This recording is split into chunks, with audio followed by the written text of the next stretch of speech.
Hello, and welcome back to some good old game development. Hope everyone's had a good day so far. Everyone's having a good one. Had a good weekend as well. I am tired. I'm very, very tired. I'm a very sleepy boy. I apologize in advance. But, nonetheless, we're here with program. And some design stuff. I don't know what I'm gonna quite do today. It'll probably be like half dependent on if Roger turns up. Because Roger is by far a more knowledgeable person when it comes to a lot of these things. And I want to see if I can set up some certain infrastructure that I'm not sure how to do. So I'll leave it for the moment.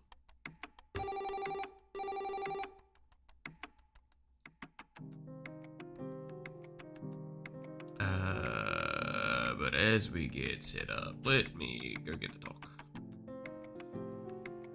And yeah, that's the one I'm looking for.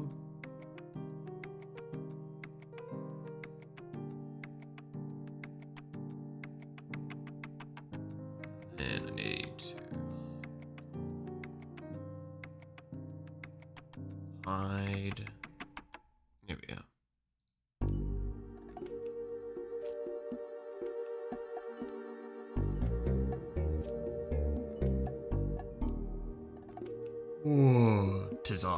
It is Roger, the one that I was just talking about there.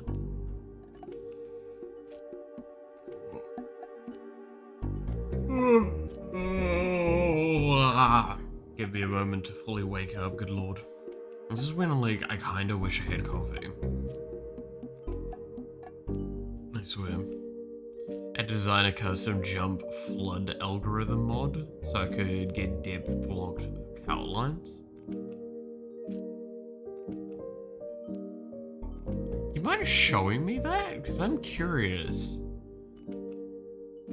I just want to see it in practice.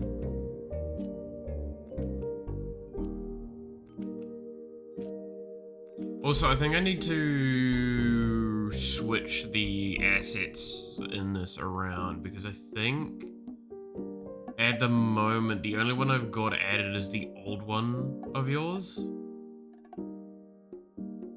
I think I need to fix that. Because I have updated to 4.4. And I pushed that to the Git as well, if I recall correctly.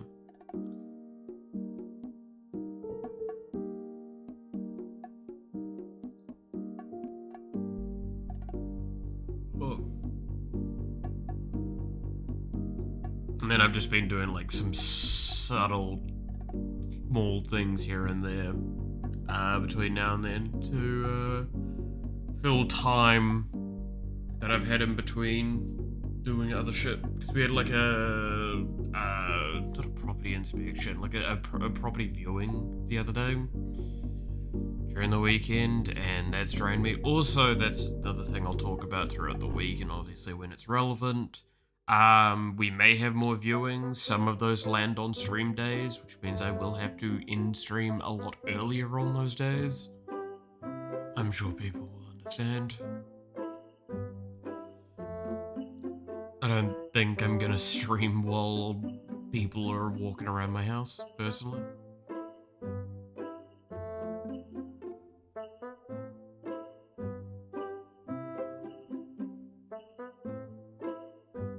But yeah, no, we've been getting a lot of positivity from how everything's been going, because we've been maintaining the house at a very high capacity, apparently, so.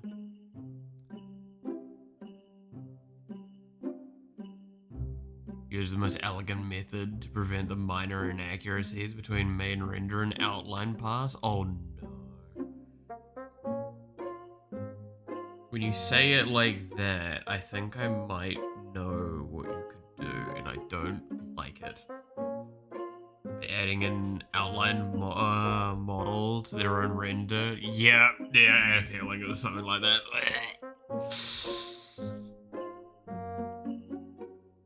That's...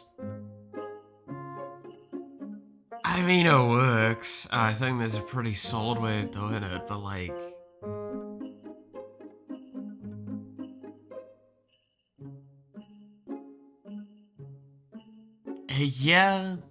Yeah, no, it's, I agree with it. You hit the consistency marker. It is, again, one of those black arts of programming where welcome to what's actually happening behind the scenes. We do war crimes every time we write programming, and the thing is, you'll never know, but it works. You need 2 depth passes.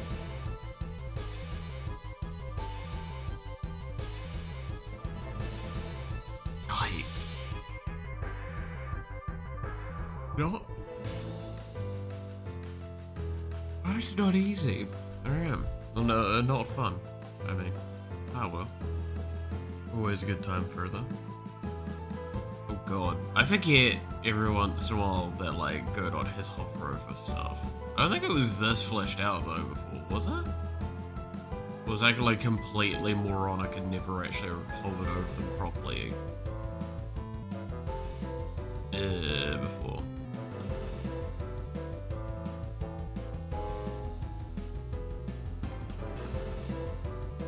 But so was the outline, unless I make another part. Oh god. No. That something needs to change if you're considering doing a 3rd fucking pass. At the very least. Yeah, that's something's up there.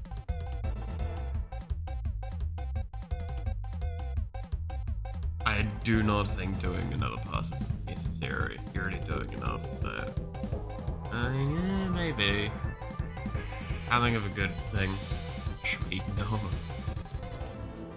Okay, where the fuck were we up to last time? We're working on some of this stuff. And then... get the event handle worked on.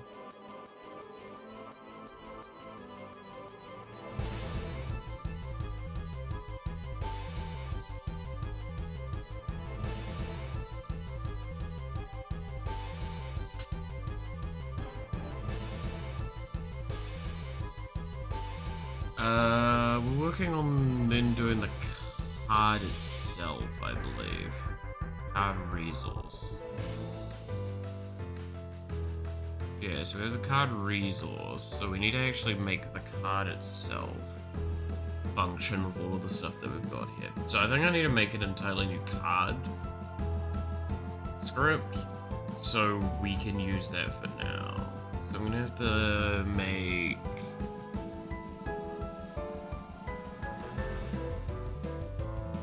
because yeah, this is the card database at the moment, right? Which doesn't allow us to pre-write in functions. It's constant. So, if I recall correctly, the discussion was to make the cards individually using a good foundation point and have external systems in place so we can expedite the process. Which is kind of what this stuff is. Like pillar, like all those things being there. This being here so we can type in the fix.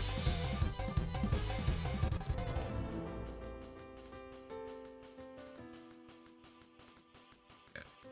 Then show off. Alright. Those.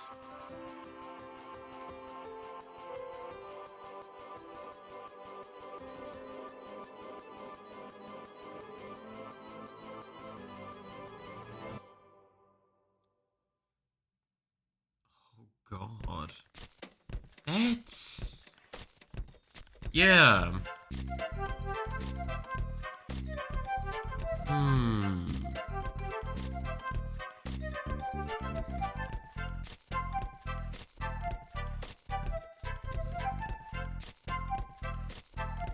Because obviously, yeah, so you can play around the outline so it's not so over the top.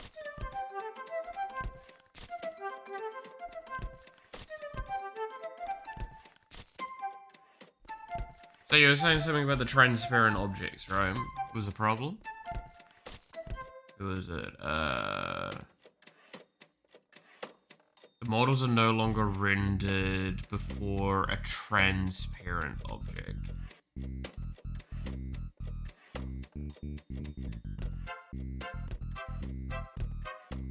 Yeah, I actually think that, like, it is correct just to do another pass. Based on what you've got here. What I can see.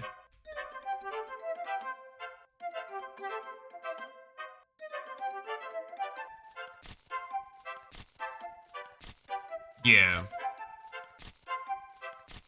No, exactly right. Oh.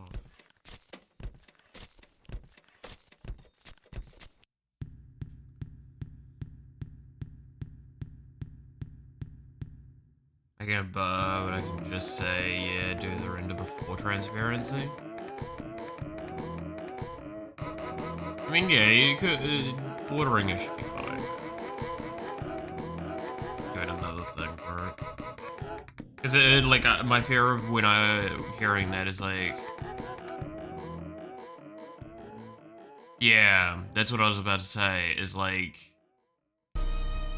You need to render it depth point, so you'll need to do a depth check. So yeah, I think you need to do another pass on depth for the transparency stuff. I think you're alright with that. I don't see another way of getting around it. Again, based on what you've got there. Which is disgusting.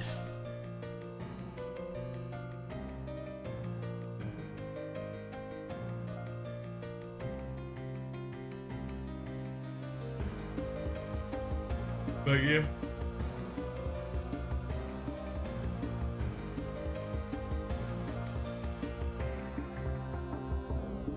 No, I think, yeah.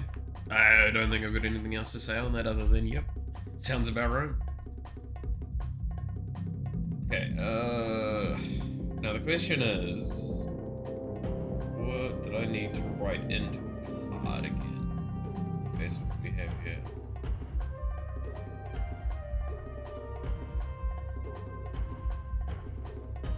I feel like we wrote it down somewhere. We had the stack manager. Stack manager is something different. That was the events getting triggered.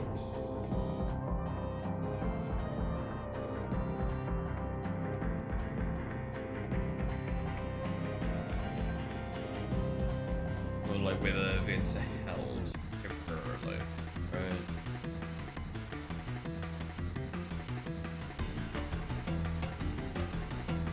When registered.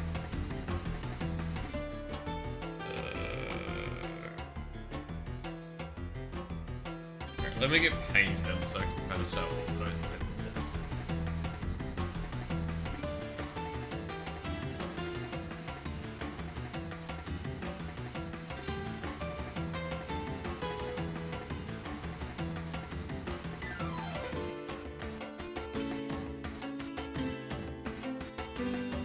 Probably not working on something for like a week almost. Aesthetic shall be strong. It looks really cool. I like it. I do think maybe even less than 15, but not by much. I think the outline's really good.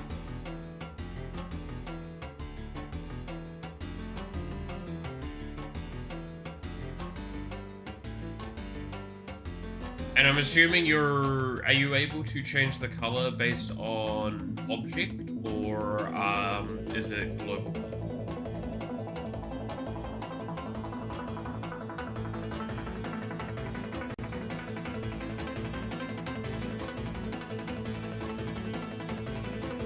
Errors when saving and loading, but not interesting.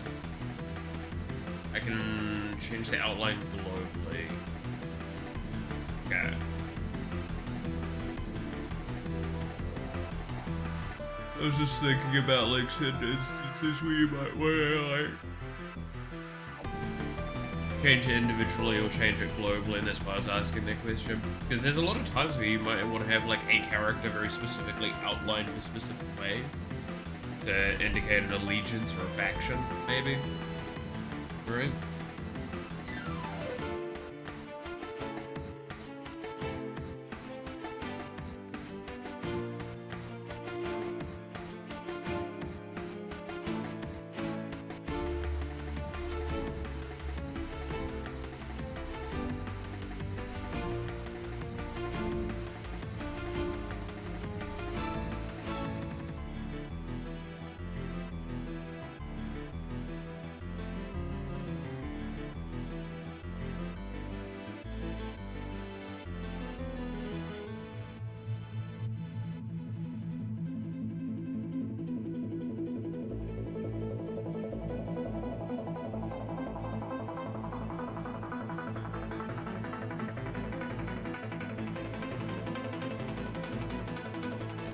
Okay, so I think those are the main things. I don't really know what an object is, it just knows when something should be outlined. Okay. Because, yeah, like, I was just thinking it would be a cool way to have, like, if you had enemies in the game, to just go, like, hey, these are colored slightly red outlined. Or, hey, these are allies, so you have them slightly colored this way. And it means that, like, you can still have the comic book aesthetic of normally black or white thing, but you can have it tinted to give clarity to the player as well. Just as a way of, interesting engagement for them. Just having a tint, not, like, actual full color, obviously. But you could have it just tint for combat or whatever, as well. Never be a bad shout. More passes? It does, actually, doesn't it?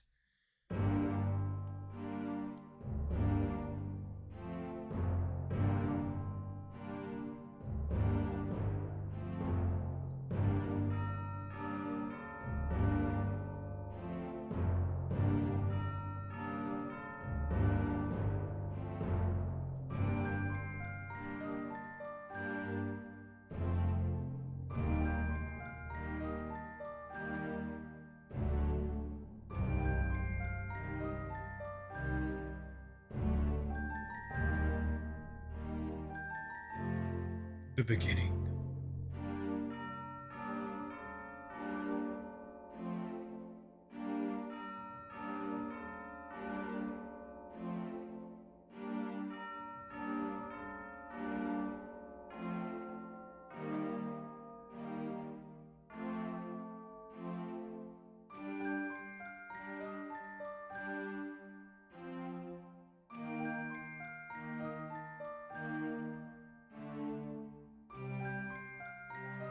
You can override the depth buffer?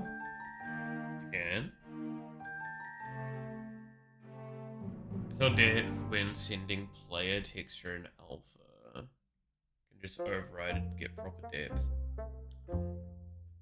That sounds a lot easier. What the fuck?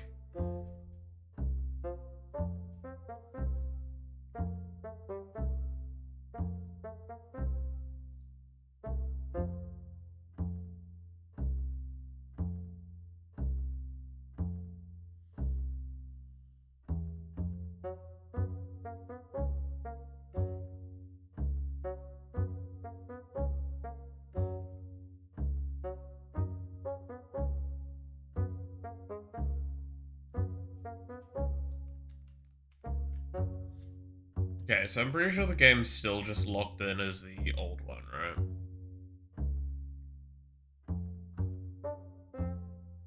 So I haven't actually had anything that overrides the original thing.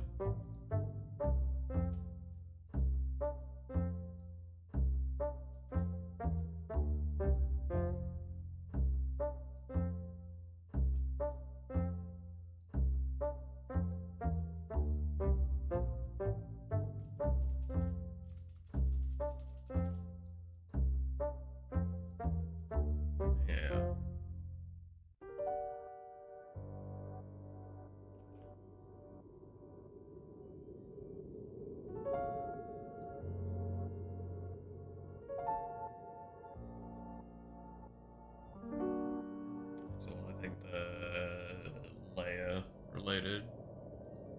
printouts there.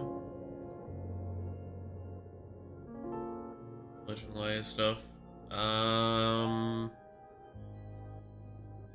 also need to, like, streamline this, because I've not come up with, like, things that I'm happy with on this. How I want to do this trigger list. Because, like, I keep typing ones in to just try and get an idea of what should be in this list, and it's like... It's an ongoing process that I can't be happy with.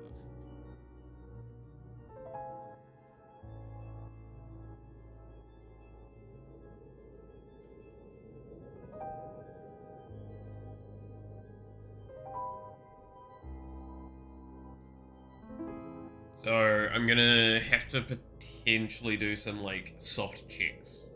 In a sense, whereas I'm trying to figure out how I want to handle it.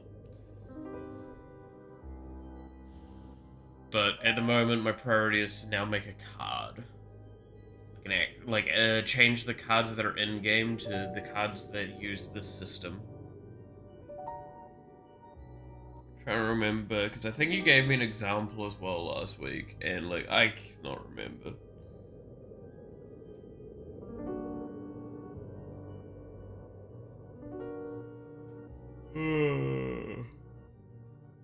My brain too sleepy. Fuck.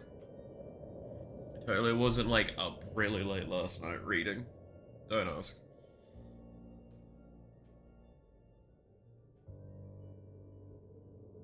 All I can say is that I know I was awake past midnight? Yeah, I think it was past midnight. Well past midnight, actually, by the end of it.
I'm assuming I can make derivative scripts, right?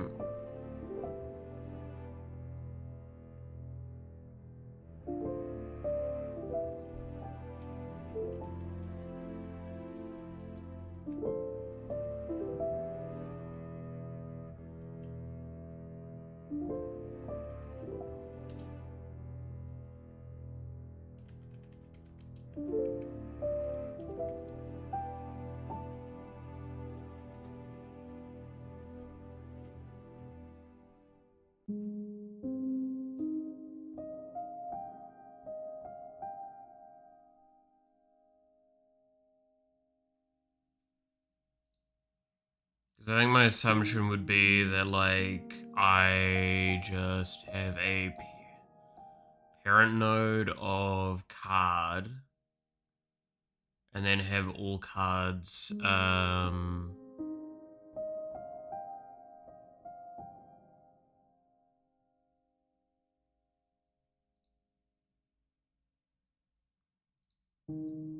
derived from that. Would be my assumption.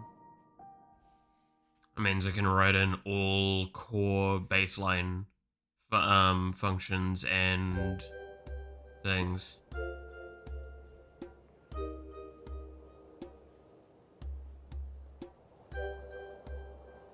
Yeah, it looks like I can.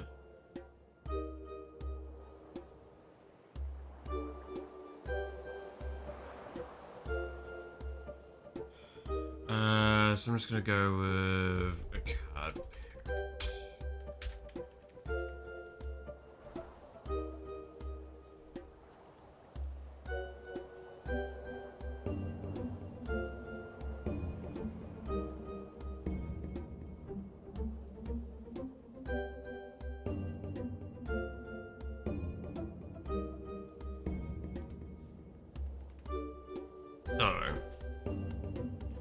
What do I need for the card parent? We pull this again, so we'll need the details, the functionality, and the card formatting. So we need everything that's going to be needed to be done for a card.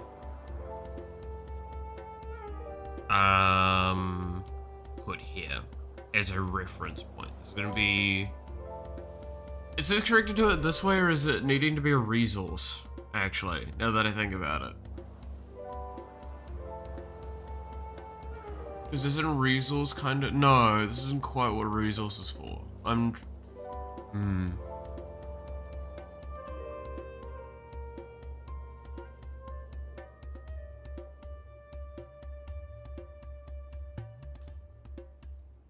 So, what I'm doing at the moment is a thing that's just like, what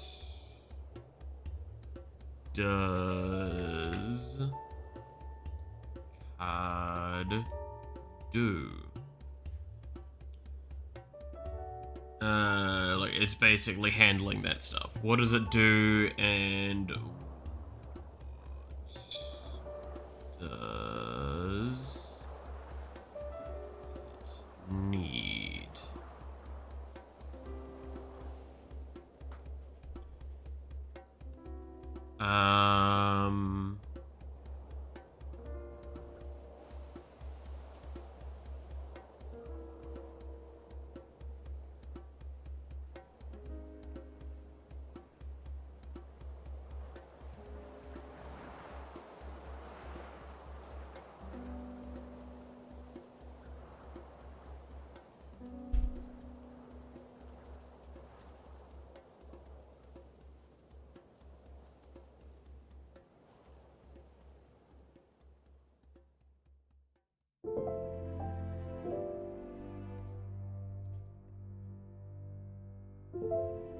Yeah, my brain has just completely blanked at this point, I gotta be honest.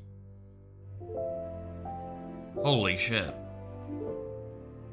Brain is not working today at all.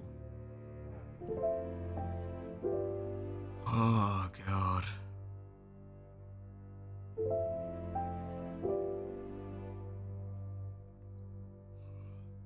I've just been trying to absorb too much information and do too many other fucking things. Because, like, I've been doing a little bit of soft research as well and planning for the big overhaul for United as well. Which has been a very slow process that I haven't actually properly started yet. And it's very disappointing for that.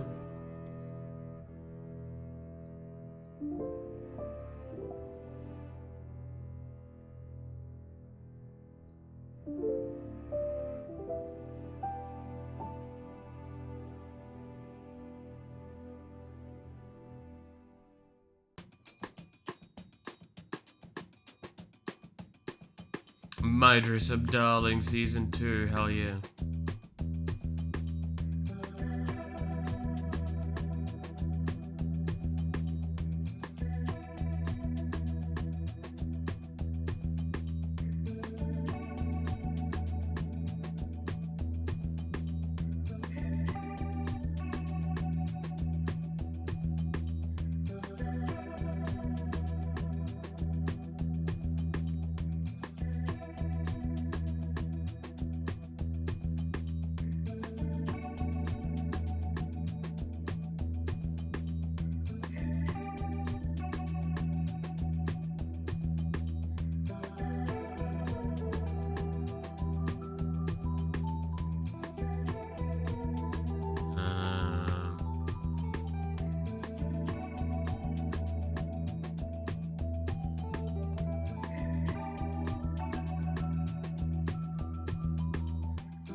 I hate looking at fucking drama sometimes.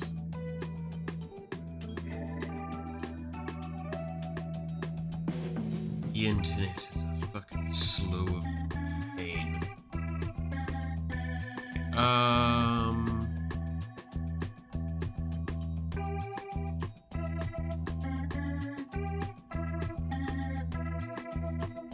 So I'm gonna need to...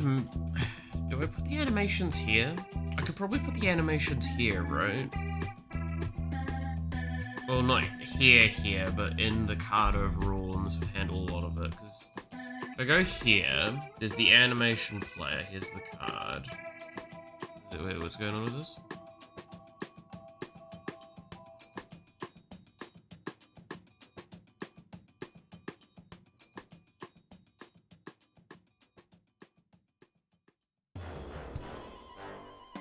Reset the transformation, reload the scene to remove this warning.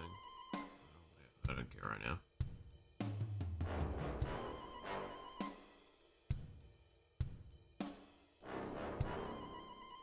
Still don't understand what this is here.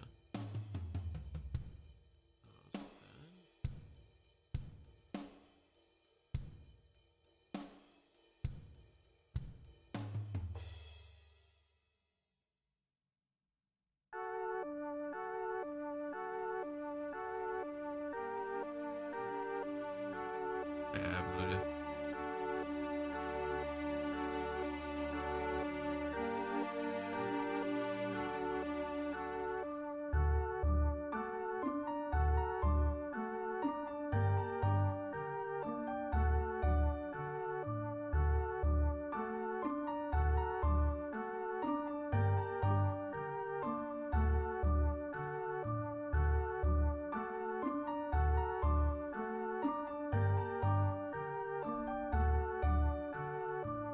But yeah, so animation, the card script itself.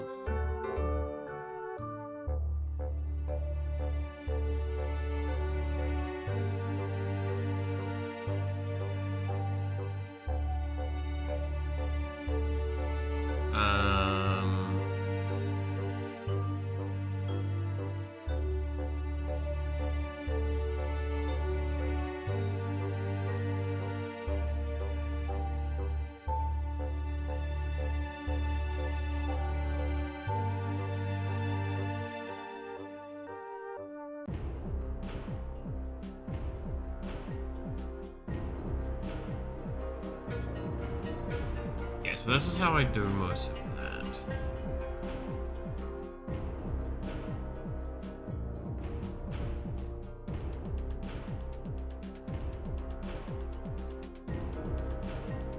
How do I store a card?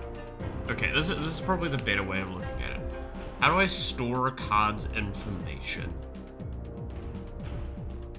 in a good way?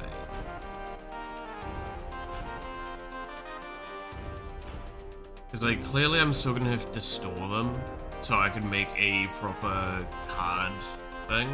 So I probably can get rid of card parent. And I just keep working with card. And I just need to rewrite everything inside a card.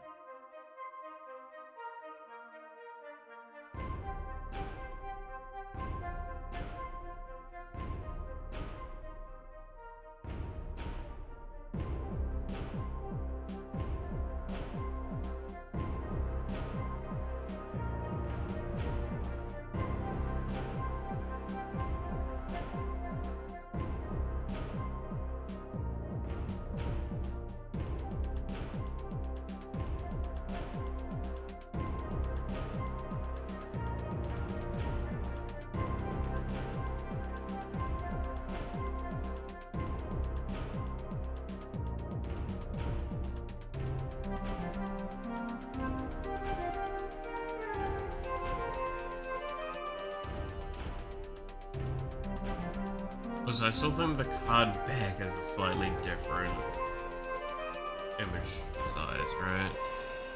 180, 650, 189, 650, 89, 650. I don't think I can change it inside here from memory.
Oh, dude, I can't wait to have a look at the Minecraft stuff.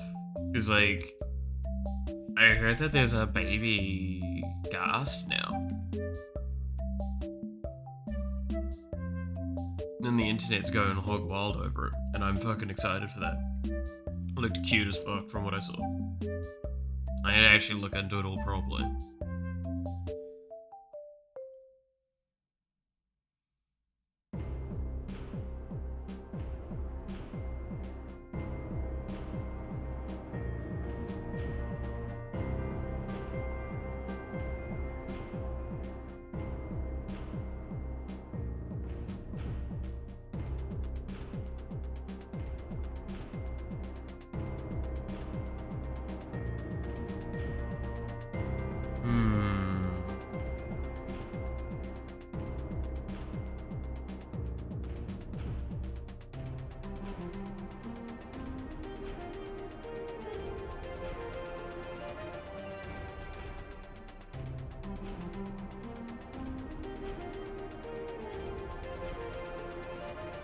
Okay.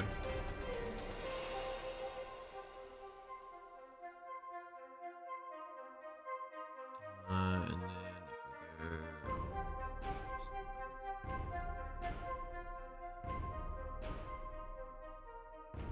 What if I told this? What would happen?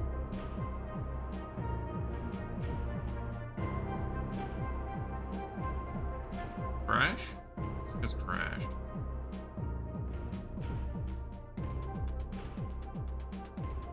Yeah.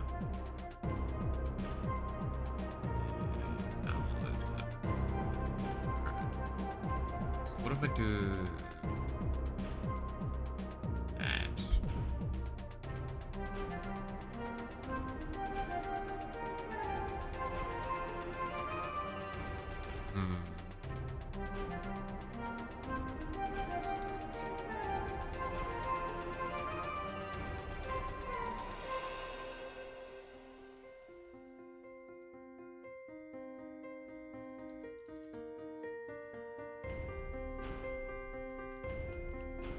Probably not what we want to do long term. Probably want to have a way of having it. I don't know.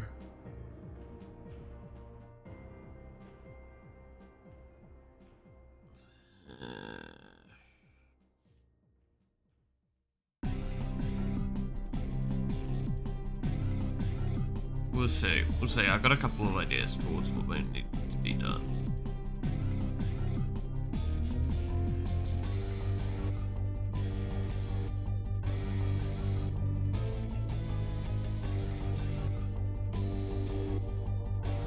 I don't think elements pass through currently.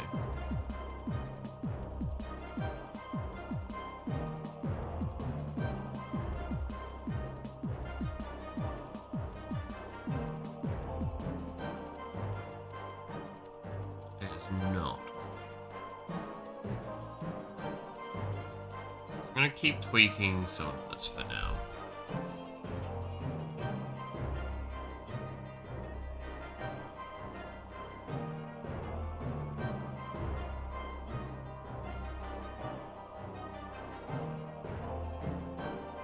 Get an idea of what we actually want.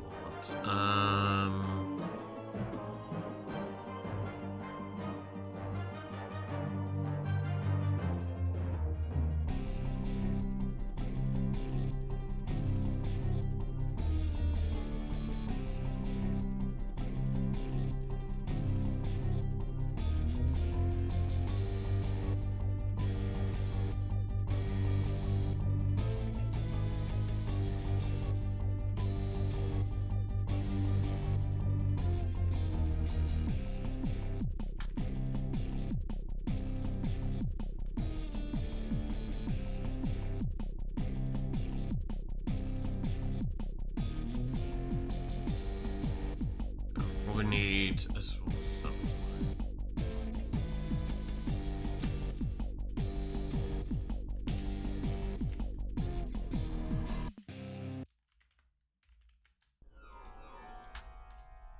This will probably have to be written up somewhere else. They've made the, let's see, made that bit passable, because right now it's not passed through. There is an issue adding it. So I can't update depth right now. Okay.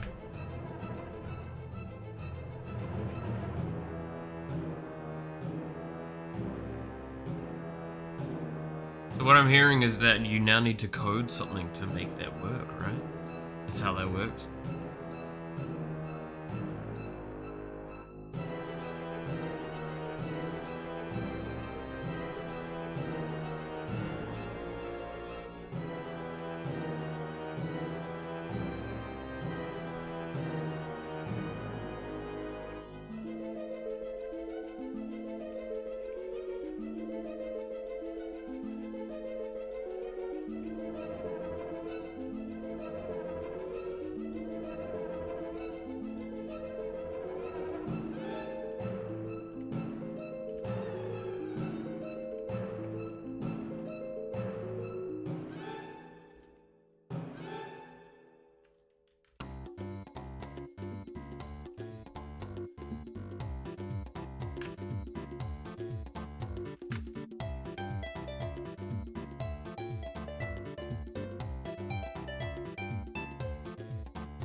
So it doesn't complain.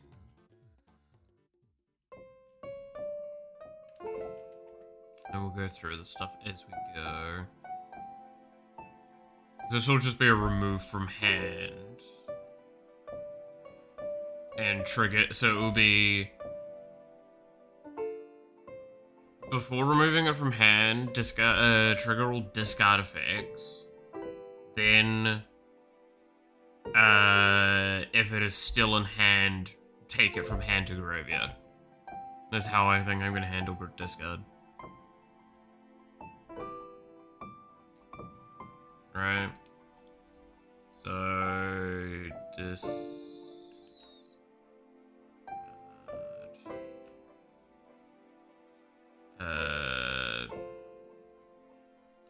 Check card.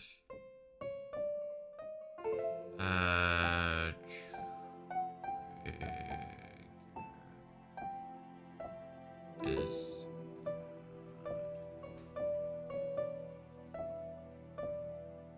X.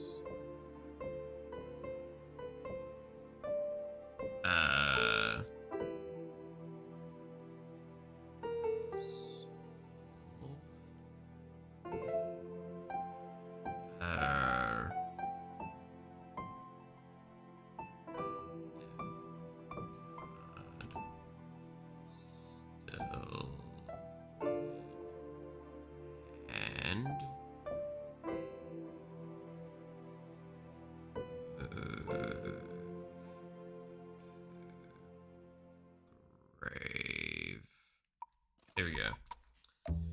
I can interpret the creation of the buffer, so I need to be able to set it before it even loads the code. Oh, okay.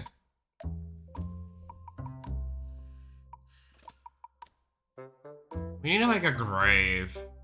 This grave's gonna be necessary at some point. Oh god, there's gonna be so many things. So, what are the zones I'm gonna need? Let's actually think about that for a moment. I'm gonna need the player's hand, the player's exile, the player's grave, the deck, the player's board, and the player's attack. And then spell stack, I guess, technically, as well. Spell stack is general board.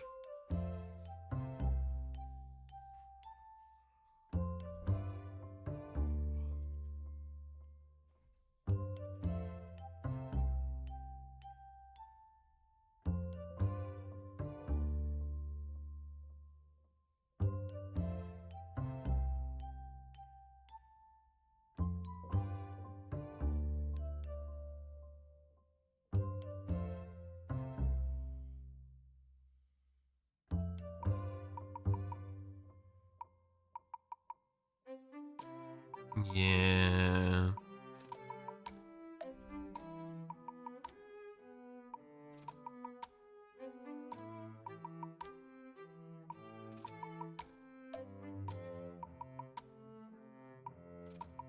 God, I wish I was more awake right now. Because my brain's just not, like, the amount of fog blank moments in my head at the moment is just frustrating.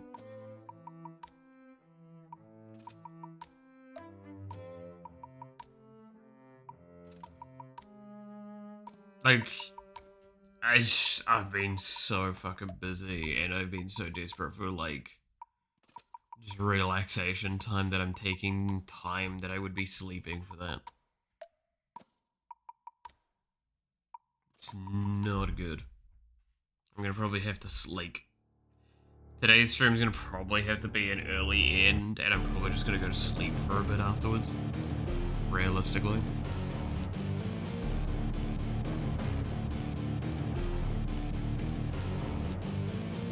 Wouldn't be an unlikely thing.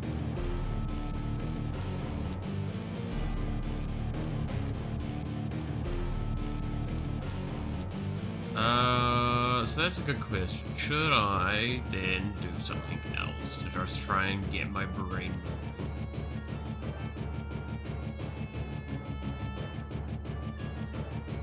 I kind of want to refrain from making, like, more card-related stuff, because we're at a stage where the more cards I kind of design, the more overwhelming things can be long-term, right?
Yeah, sorry, my brain, like I said, my brain's just so fucking...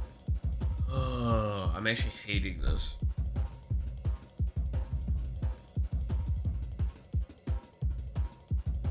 Because I'm just not able to look at stuff and do stuff. And my brain's just going into loops of not being able to think on things correctly. It's the worst kind of situation to be in for especially one, programming, and two, streaming, because you have to kind of keep talking and being somewhat engaging, I guess. So, yeah.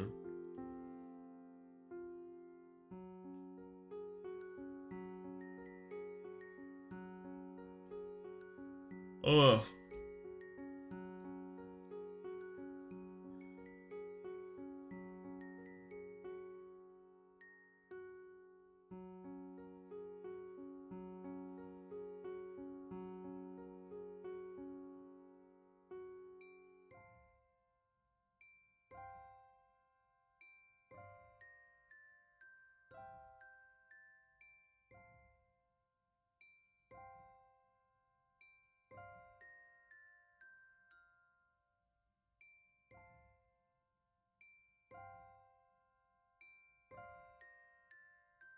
Hmm.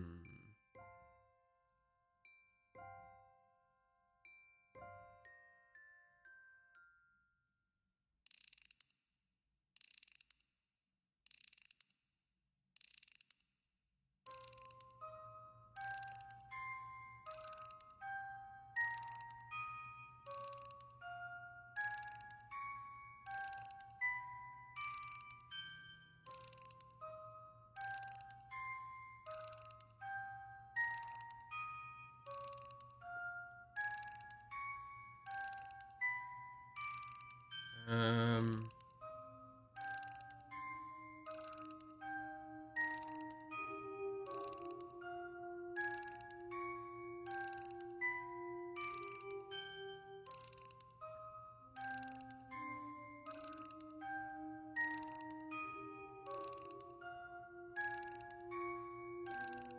Alright.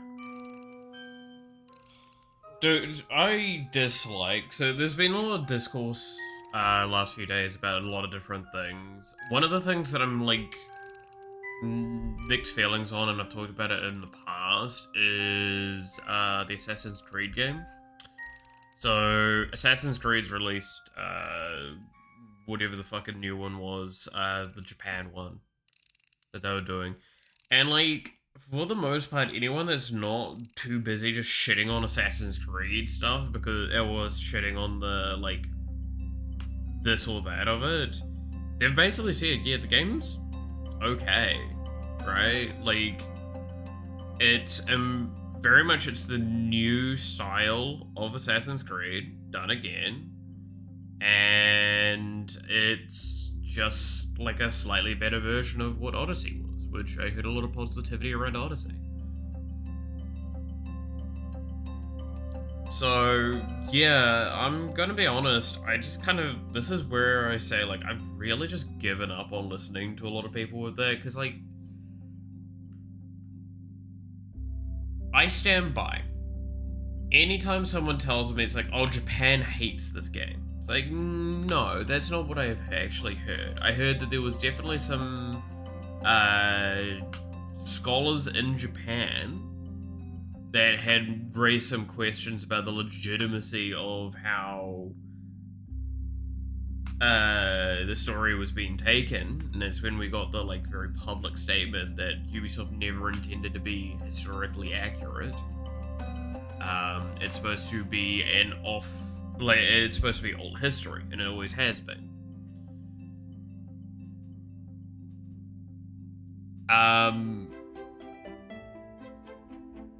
And yeah, like, I'm gonna be honest, I don't think the vast majority of people in Japan even give a flying fuck. Because I can tell you for damn certain, it's probably the same with pretty much everything. It's just because Japan has become such a popular culture point in the world now that has ruined doing stuff within their kind of sphere of design. Right?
Oh, sorry. But yeah, I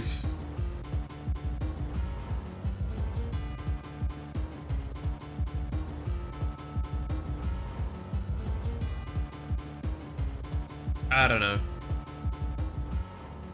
Of all the things to have discourse around, sometimes I dislike it. Like, apparently it's got 2 hours worth of,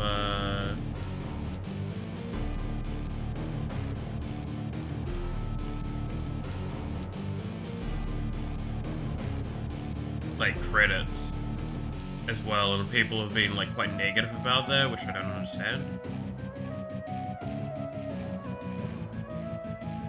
I see no reason why you should be negative about that sort of stuff, because, like, people...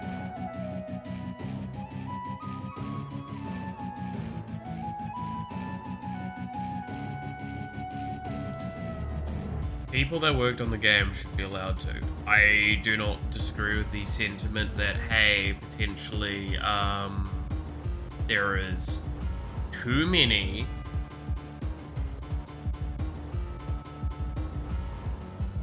people working on these, and that's the bloating nature of the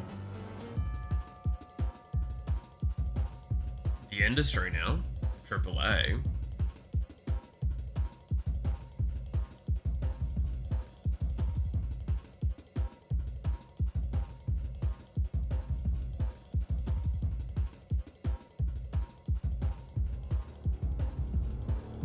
But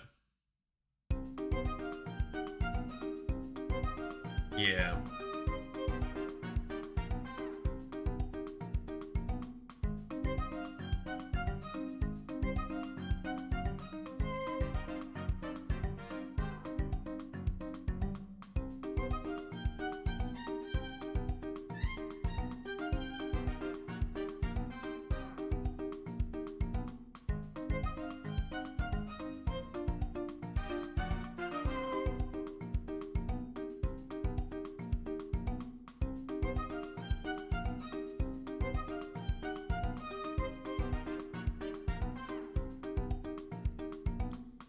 Alright.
Actually, no, that probably should be run before the full loop.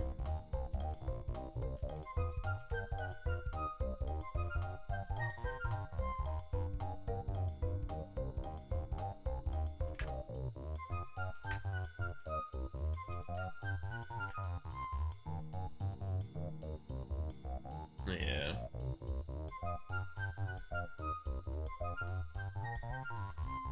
Because it would be like showing the hover on and stuff like that.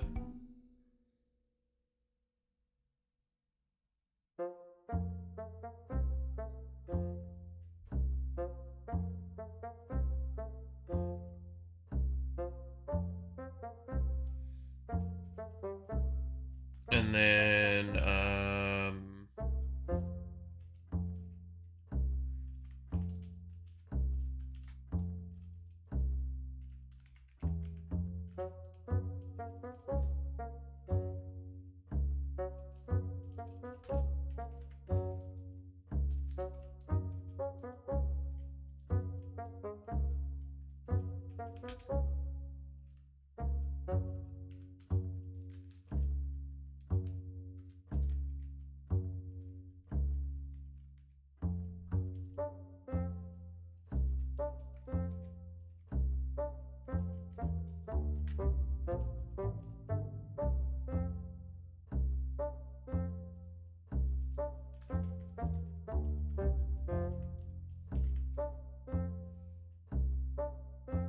Gonna get some salad.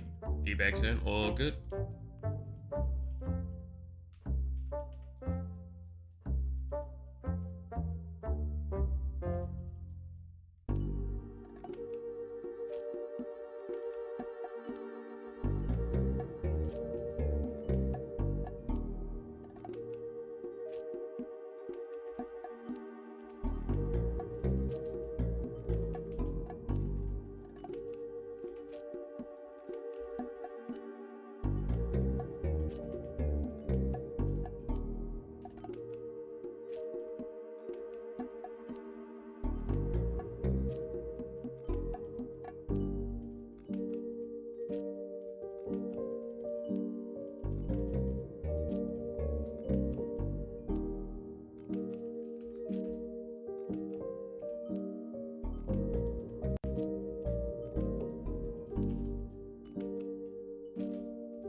That would pretty much be a shitty representation of what's gonna need to happen.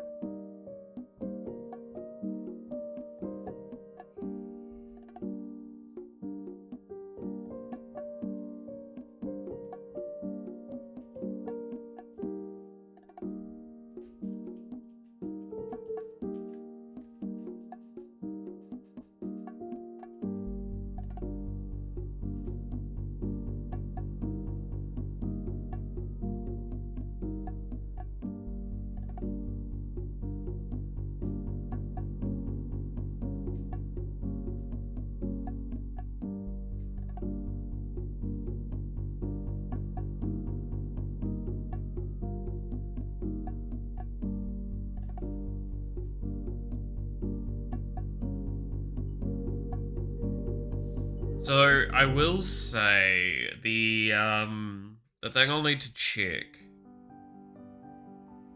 for is just kind of stuff like discard up to. If I want to add stuff like that, there's going to be a bunch of extra stuff I'm going to have to do around that. So it's like discard up to 3 cards from hand, right? If you're discarding up to 3 cards from hand, I need to therefore tell it is okay to stop at 0, 1, 2, and 3 in the repeat cycle. But it will likely be that I'll give you the opportunity to select the cards, and then like once you've selected what you want, you just click a button and it will complete the condition. It's probably the correct way to go about it.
that? There we go. Yeah.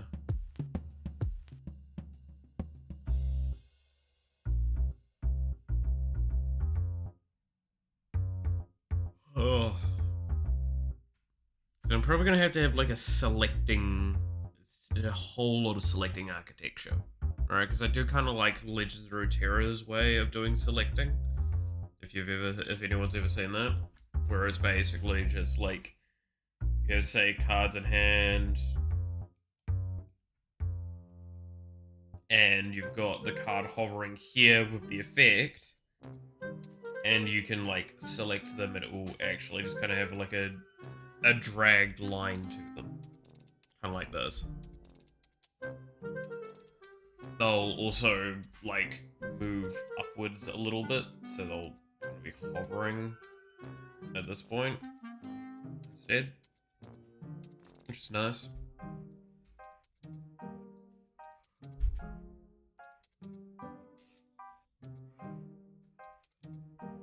Oh God,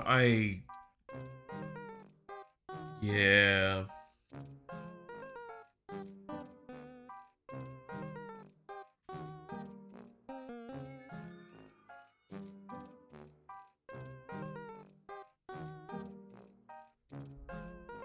I am more tired than I thought I would be.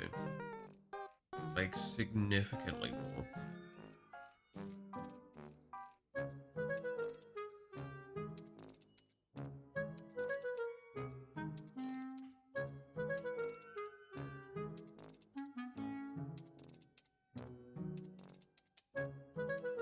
At this point, like, I'm just... Yeah.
There's that. Cool.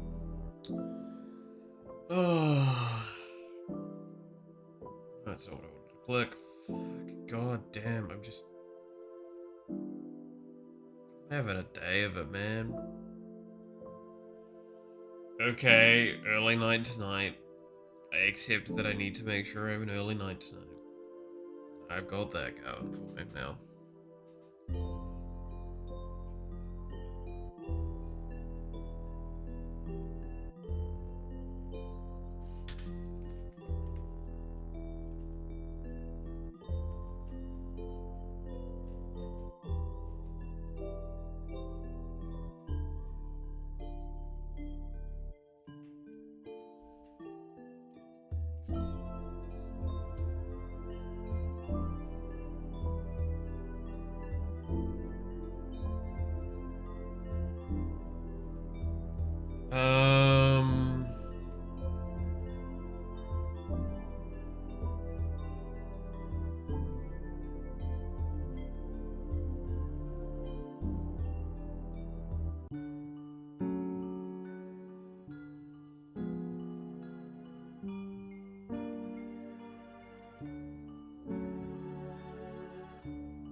might just, yeah, go through and do some cleanup on design stuff here, because, like, I've yet to go through and finish, some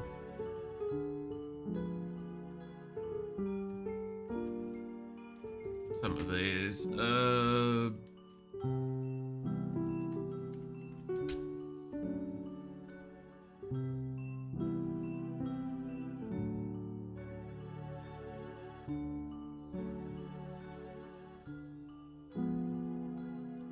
do some more cards in relation to some of that sort of stuff.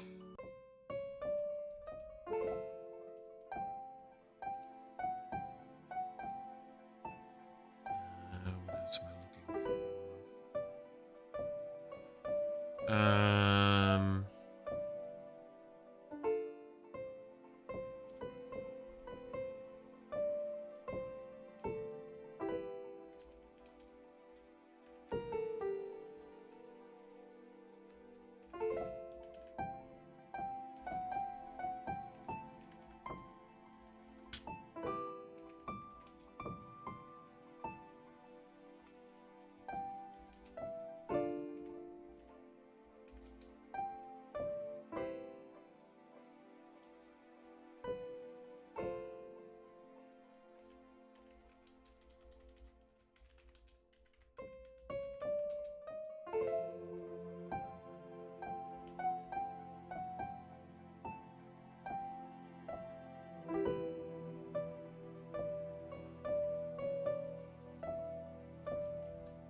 There we go.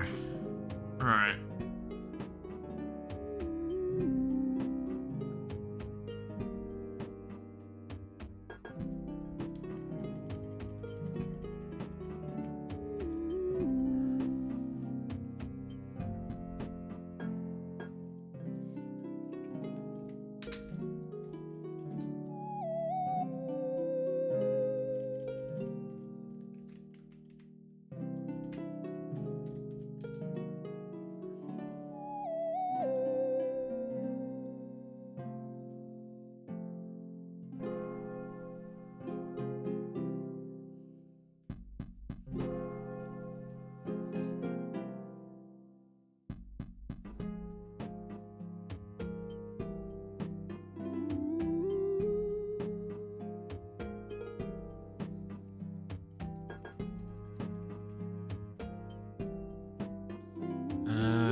Wasn't there... Is Hemomancer? Yes. Can't believe I have fucking hemomancy and bullshit joke in this as well. I forgot about that.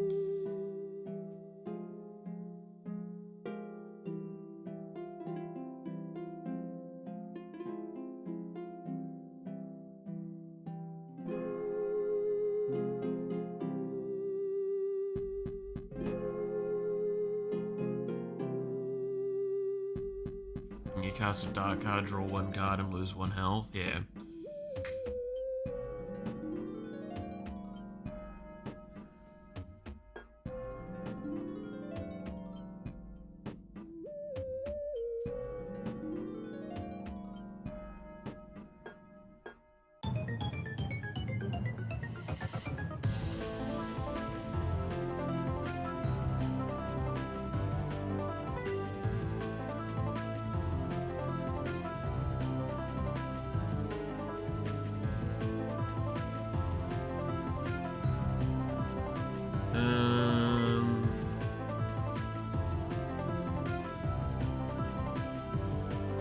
But yeah, so I think I'm gonna make like the cats primarily around pillage mechanics for now.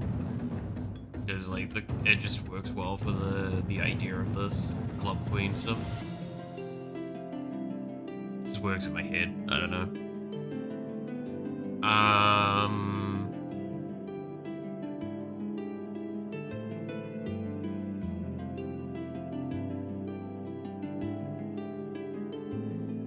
Kinda wanna make some monocolored commanders.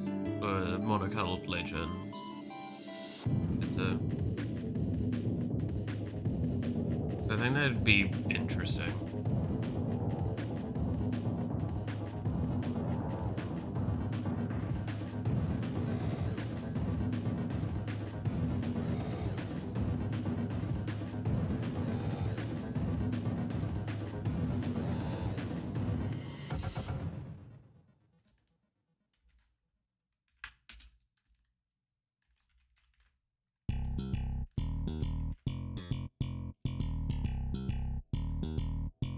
I can't remember how it's supposed to be spelled. Is it...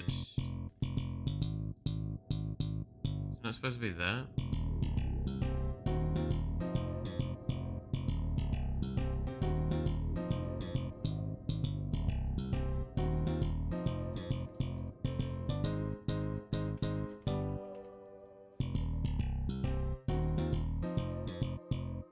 Tree ant.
There we go.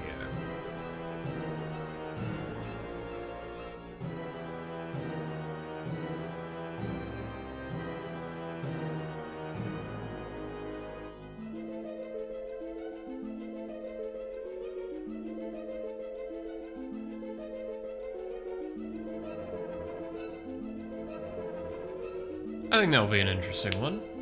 So...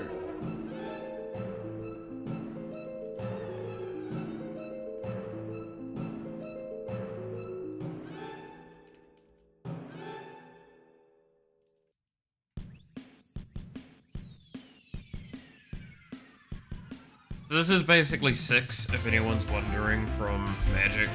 Just in a slightly weirder fashion because I don't have land cards in your hand. Basically, how to explain what would happen is if you had, say, like 4 mana, and you have a card in your grave for 4 mana, what you would do is you would play it, you would spend the 4 mana, and then you would lose one of those max mana crystals that you have. So you would go down to 3 mana total. So on the next turn, you'd go back up to 4, sure, but you would be down ramping yourself, keeping in mind that the way the game has it is that you only get 10 extra mana crystal. Like, you get 10 total mana, max mana from your turns. No more than that. So you could lose out on this if you are not adding in more max mana generation.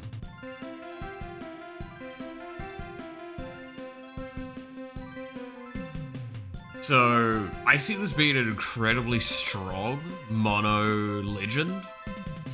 Now there's an argument to be made that I could easily put it as a dark and it wouldn't actually feel that unfitting.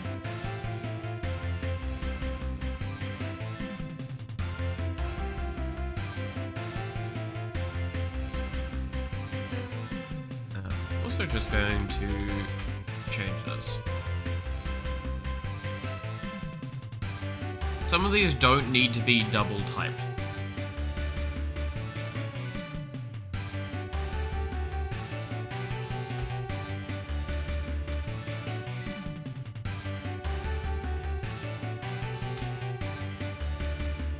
That's something I'm kind of realizing more and more now, is that some of these were double typed for no reason other than because they could be,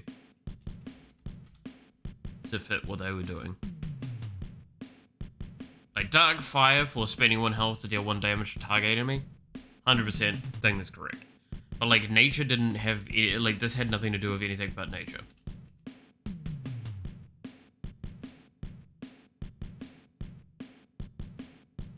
Now this one, it lames nature and holy.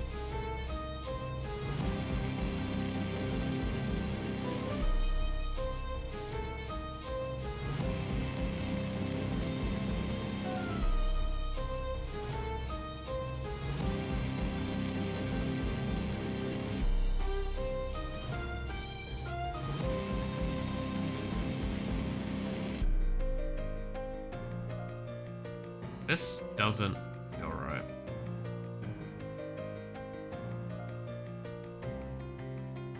Like Aqua Arcane makes more sense here, and then Holy arguably as well. So let's change this.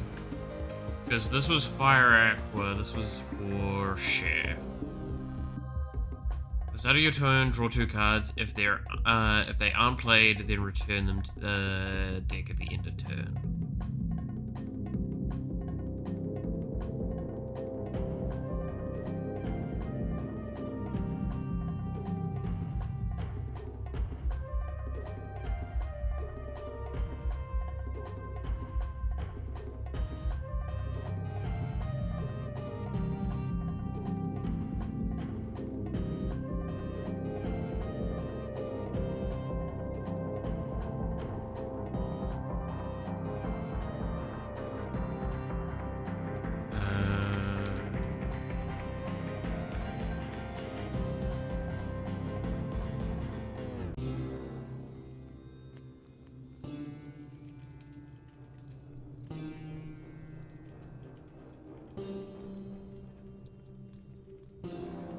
That makes more sense. Spend 1 mana to return card from your hand to your deck, and then deal 3 damage to a target.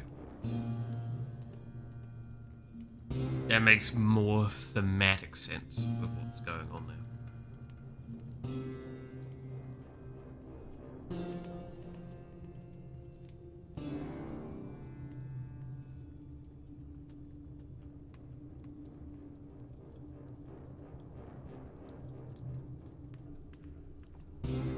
Now this one, again, this one's perfectly accurate. Spend 2 mana to either choose gain 1, just call this, max mana, or draw 1 card. Nature Arcane for that, on point. Dark Arcane, spend 3 health to draw 1 card, exactly on point again. Dark Aqua. Spend 1 mana to pillage.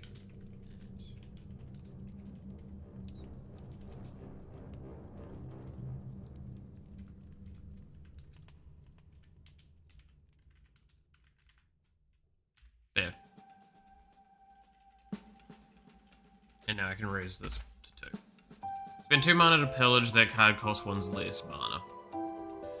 Perfect for Dark Aqua. Nature Fire. When a creature dies, refresh 1 mana. Yeah, that can be as that. I don't see a problem with that argument. Dark Nature. Sacrifice your choice of up to 1 creatures. Destroy target creature. Fire is kind of more about dealing damage than straight up destroying, but hey, works. Holy Nature. When you cast a creature with base cost of 6 or more against 2 random dragon blessings. Yeah, that works within it. Big cost and get stat or like blessings works definitely within Holy Nature. Whenever a creature enters the grave, create a thing with perishing. Dark Holy, spend 2 to sacrifice a creature. Your other creatures gain attack equal to the sacrificed creature's attack until end of turn.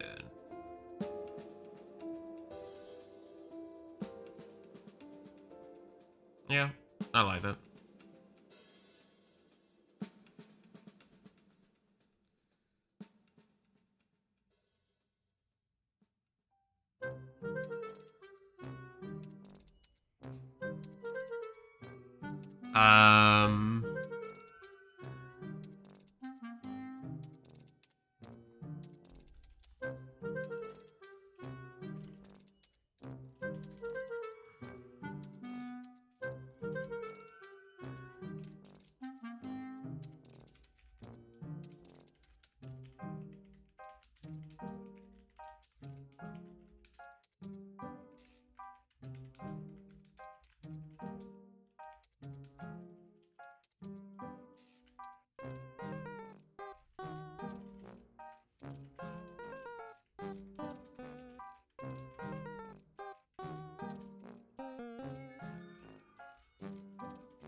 There we go.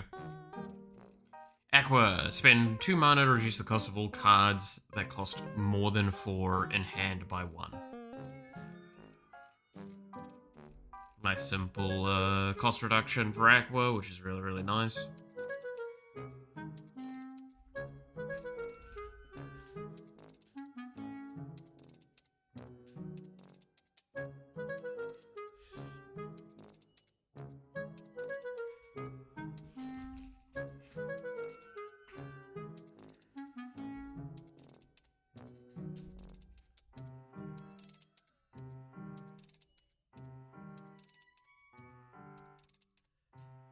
Oi.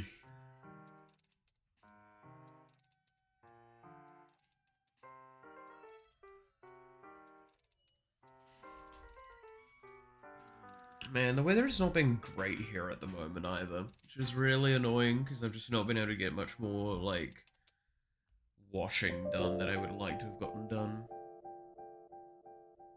My bedding has been needing to get washed for far too long at this point.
Okay.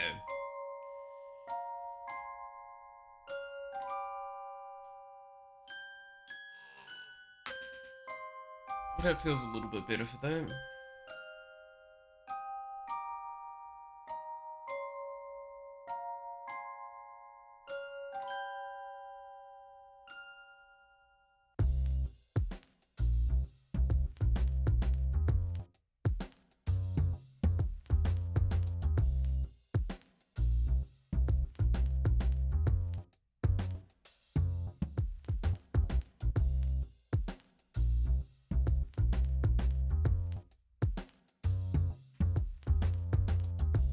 Okay.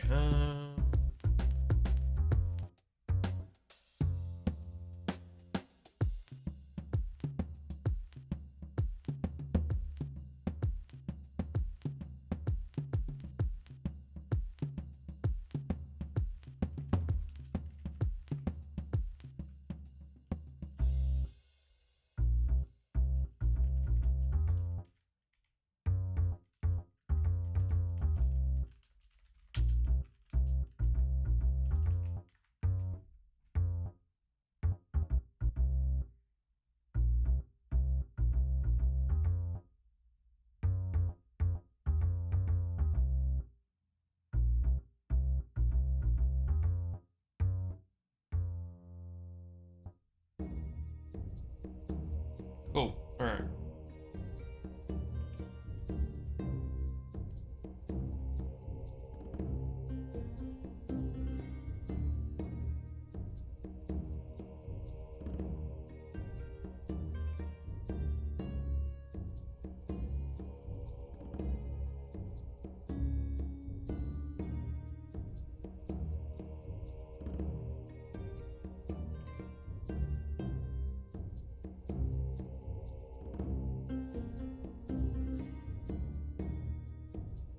I just love the idea, by the way. So with the pillage kind of play style with like Club Queen and the Broker, I just realized what would be really funny is for the animation for that and like the thing for it. So it's like you play the card and then the Broker like throws up a thing into the air and it lands onto the where the teller's health is, and then he just goes, "Well, someone had to pay."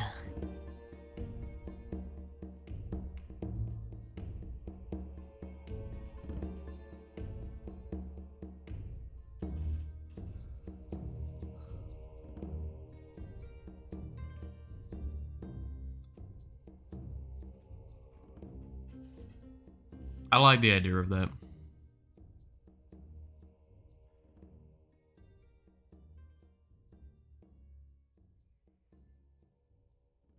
Well, someone had to pay. You spam out a bunch of cards and he just keeps going like, someone had to pay. Someone had to pay.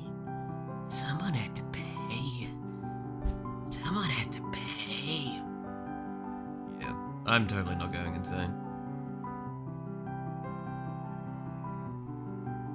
Don't worry.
Okay.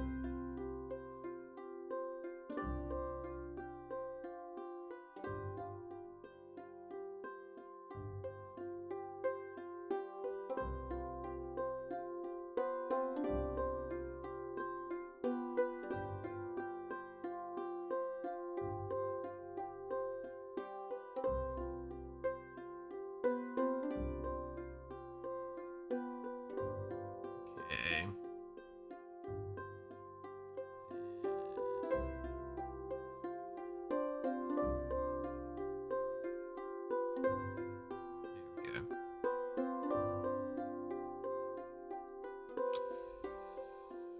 Alright.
Hmm. Yeah, I think today's gonna be one of those days where I probably just finish, like, maybe after 3 hours, because I'm just not feeling it today,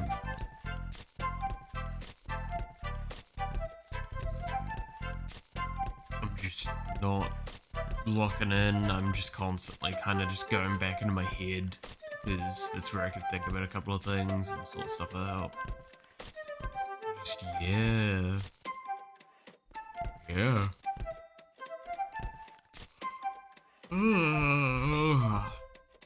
Like, I can probably design a few things and I could probably do a bunch of cleanup like what we're doing right now, but not much else other than that.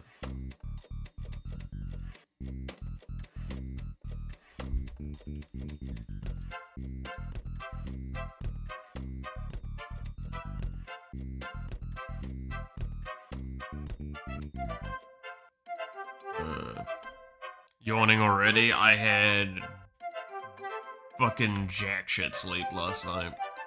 And it's been a very busy few days.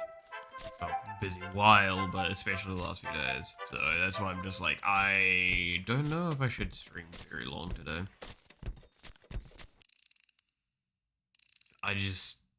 I am not at all here.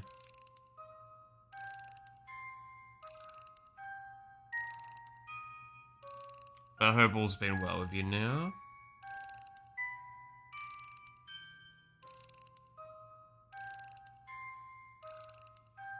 Oh, yeah, are you in, our Discord? For, that Roger runs for this, the channel? That I'm in, but I'm not actually, like, in charge of? The reason I ask is because I did post the Git for this, game in there.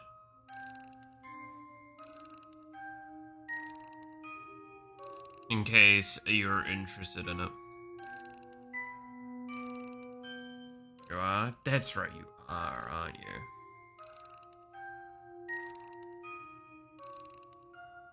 Yeah, there you are. I ping you in there sometimes. You know, the moment you said that, like, I was like, yeah, no, of course you are. I fucking talked with you about stuff in there. Or memed about stuff in there. Yeah. My show where my brain's at today.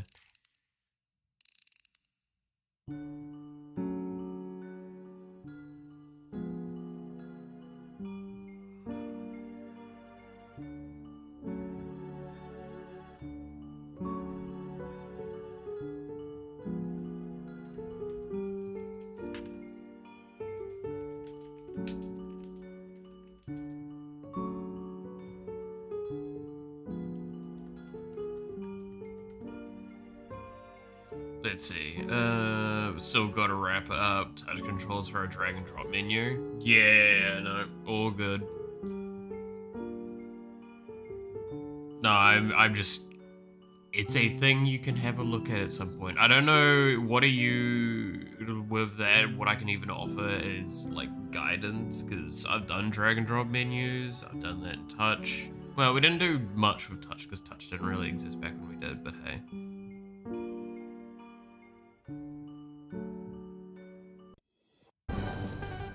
Next time, I'm looking for a ready to use a library for that stuff. Fair.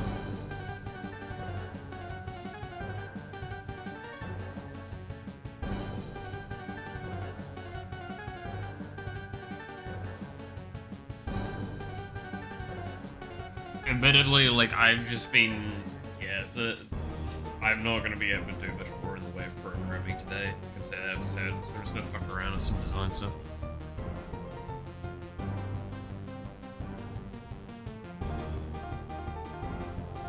Well, it's because, like, I was just thinking about, like, the touch screen stuff, and, like, we didn't really have to deal with that back when I was doing stuff, because that wasn't really a thing.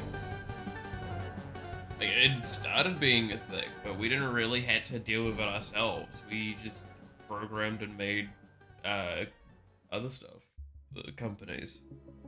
Companies didn't even use like iPads all that often at that stage.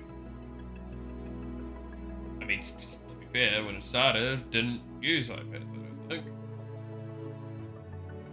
Oh, you want to hear some fucking emotional damage for a moment? Something that, like, I clicked on to the other day when I was just chatting with some kids that come to the, like, LGS for the Friday night. Did you know that YouTube is older than pretty much every student in school? Like all of your primary and secondary education students? Yeah, YouTube is older than all of them.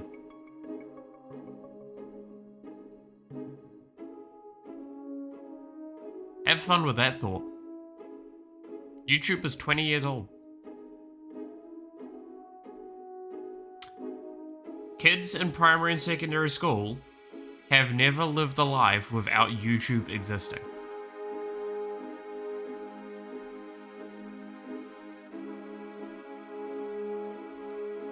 Enjoy that.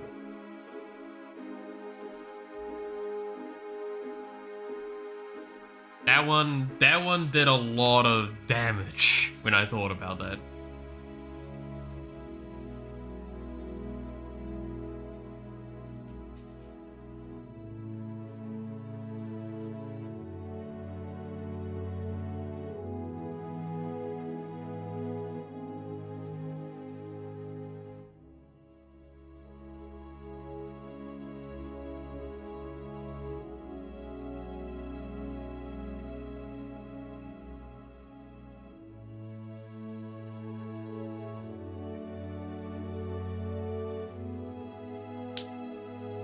I remember live back before every kid had its mobile phone. I remember back when mobile phones were a brick.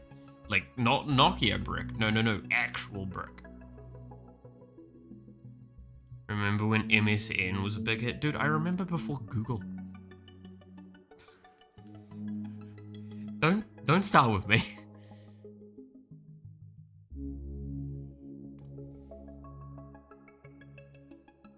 I had a MySpace page.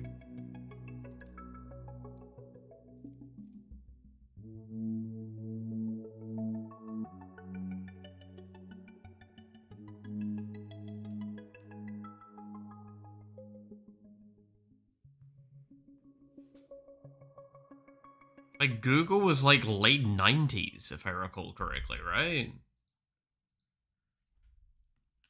When the dinosaurs died out? How dare you?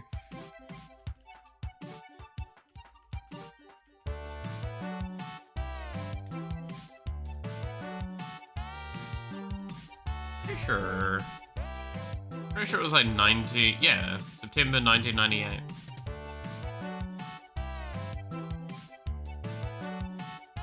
Yep, YouTube was 2005 in February, so we are past that. Facebook is a little bit older than that. Enjoy those thoughts. Yeah. Yeah.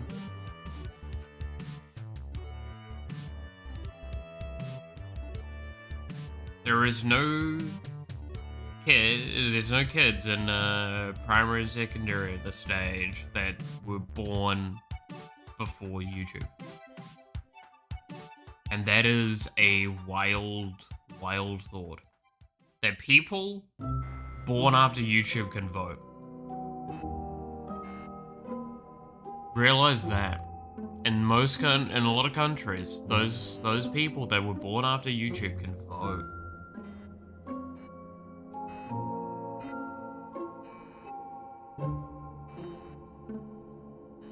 I'll let that really settle in for a moment.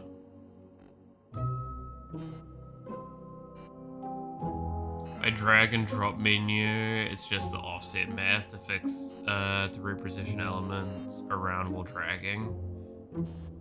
The interpol function works to animate. Ah. Yeah.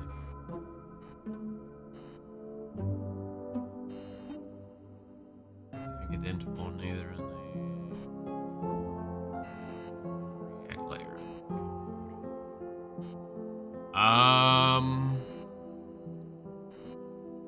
I wish I could answer something towards that, because I feel like I should know the answer, or an answer towards that, but my brain is so fogged over today. I am struggling to even remember what I did last week on this project. So...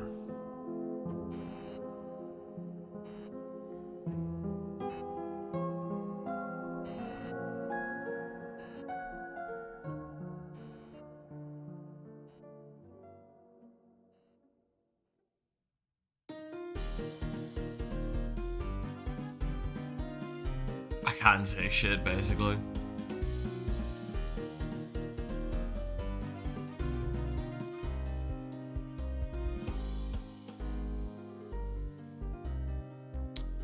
Basically, there's the React re-render lifecycle loop, the native FPS loop, and since it's my first time with React Native, I still need to figure out how they work together.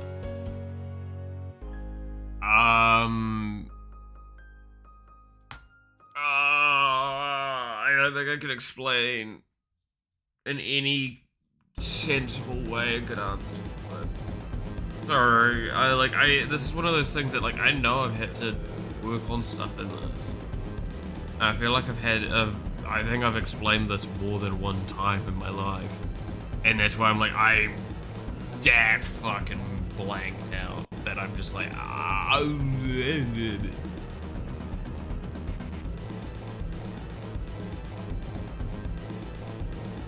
Dude, I'm struggling to look at these cards and understand what I was doing with them. To be fair, some of them I think I was just wrong with what I was doing, but that's beside. I have a basic understanding of how to pass things from a layer to another. Okay.